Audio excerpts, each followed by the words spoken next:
শুনেছি যে আমি বারে বার, আমার কাছে তুমি তাহার চেয়ে দামি, বিধাতার সেরা উপহার।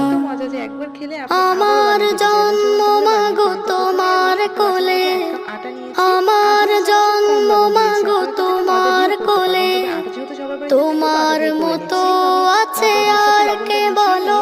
তুমি আমার মা, তুমি আমার আলো, তোমাকেই বাসি মাগো অনেক ভালো। তুমি আমার মা, তুমি আমার আলো, তোমাকেই বাসি আমি অনেক ভালো। আকাশ নাকি শুনি অনেক বড়, যায় না মাপা তার বিশালতা, আমার কাছে তুমি। আপনারা যে কোনোভাবে ম্যাশ করে নিতে পারেন, আর এটা একদম মিহি ম্যাশ হতে হবে না। তো এর মধ্যে আমি পেঁয়াজ কুচি দিলাম, অনেকটা বেশি পরিমাণে পেঁয়াজ কুচি, কাঁচামরিচ কুচি, আর খুব সামান্য পরিমাণে ধনেপাতা কুচি, লবণ, আর আমি চাট মশলা দিয়েছি, সামান্য একটু চিলি ফ্লেক্স দিয়ে দিলাম। আপনারা এখানে চাট মশলার পরিবর্তে ভাজা জিরা, ধনিয়ার গুঁড়ো দিতে পারেন, আর লবণের পরিমাণটা এখানে কম দিতে হবে। তো আমি খুব ভালো করে আলুর সাথে সব কিছু মিশিয়ে নিয়েছি। এই পুরি পেঁয়াজ কুচিটা অবশ্যই বেশি দিবেন। একটা সাইডে এখন রেখে দিয়েছি, এদিকে 10 মিনিট হয়ে গিয়েছে। খামিরটা কিন্তু অনেক সফট হয়েছে, 10 মিনিট ঢেকে রাখলে খামির অনেক সফট হয়ে যাবে। আর এখন আমি খামিরটাকে 4টা ভাগে ভাগ করে নিলাম, ছোট ছোট লেচি করে নিলাম। এখন এই একটা লেচি নিয়ে আমি রুটি বেলা চাকতির মধ্যে নিয়ে গোল করে নিয়ে কিছুটা আটা ছড়িয়ে দিয়ে রুটি বেলে নিচ্ছি।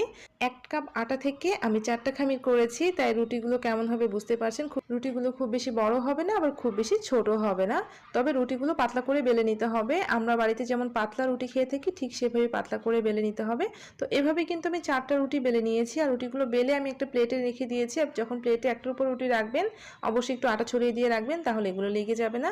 এখানে আমি একটা রাইস কুকার স্টিমার নিয়েছি, তার মধ্যে তেল ব্রাশ করে দিয়েছি। অবশ্যই ভালো করে তেল ব্রাশ করতে হবে। আপনারা যে কোনো স্টিমারে এভাবে স্টিম করে নিতে পারবেন। এখানে 4টা রুটি দেখেন আমি বানিয়ে প্লেটের মধ্যে তুলে রেখেছিলাম। এর মধ্যে একটা রুটি নিয়েছি, তার মধ্যে কিছুটা টমেটো সস দিয়ে দিলাম, আর টমেটো সস দেওয়ার পরে পুরো রুটির গায়ের মধ্যে টমেটো সসটাকে ছড়িয়ে দিয়েছি। এখন বানিয়ে রাখা আলুর পুরটা থেকে কিছুটা পুর রুটির উপরে দিয়ে দিলাম, আর চামচ দিয়ে ভাবে চতুর্দিকে আলুটাকে ছড়িয়ে দিয়েছি। একদম রুটি শেষ মাথা পর্যন্ত দিবেন না, একটু জায়গা ফাঁকা রেখে দিবেন। তারপর এর উপরে আমি আরও একটা রুটি এনে বসিয়ে দিলাম, একটু টেনে টেনে সাইডগুলো ঢেকে দিতে হবে। তারপর এর উপরে আমি দিচ্ছি হচ্ছে ধনেপাতার চাটনি। এখানে আমি ধনেপাতার চাটনি বানিয়ে নিয়েছি। ধনেপাতা, কাঁচামরিচ, একটা রসুন, সামান্য একটু লেবুর রস দিয়ে আর লবণ দিয়ে ভালো করে ব্লেন্ড করে নিয়েছি। তারপর এভাবে 1 চামচ দিয়ে চাটনিটা স্প্রেড করে দিলাম। আপনারা এখানে ধনেপাতার সসও ইউজ করতে পারবেন। তো ধনেপাতা চাটনিটা ছড়িয়ে দেওয়ার পরে এর উপরে আমি আবারও কিছুটা আলুর পুর ছড়িয়ে দিয়েছি। আর আলু